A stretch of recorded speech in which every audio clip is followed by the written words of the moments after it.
Shumë pacient me kancer në Kosovë nuk e din këtë.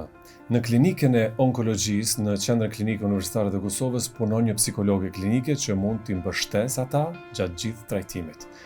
Mbështetja e saj nuk shërben vetëm për qetësim, por ndihmon pacientët të përballojnë ankthin, frikën dhe vendimet e vështira që lidhen me trajtimin. Megjithatë, shumica e pacientëve nuk informohen që ky shërbim ekziston dhe vetëm pak raste referohen te psikologja. Dëmi më i madh që i bëhet atij pacienti është pikërisht kur ato të fjalë, të jej fort. Sepse ai tam vetvete e kupton që ka të bëjë me forcën. Sipas standardeve ndërkombëtare, çdo pacient me kancer duhet të ketë një seancë psikologjike para fillimit të trajtimit mjekësor. Në Kosovë kjo praktikë pothuajse nuk zbatohet pasi referimet janë të pakta.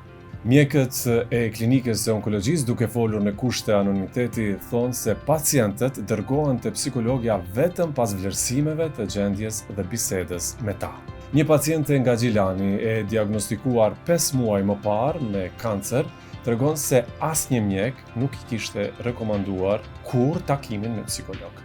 Një tjetër paciente, Lulieta nga Prishtina, e diagnostikuar me kancer të gjirit, kishte refuzuar fillimisht operacionin. Pas seancave me psikologën, ajo u qetësua dhe mori vendimin e duhur të operohej. Sot thotë se ndihet mirë. Klinika e onkologjisë në Qendrën Klinike Universitare të Kosovës trajton deri në 50.000 pacientë në vit.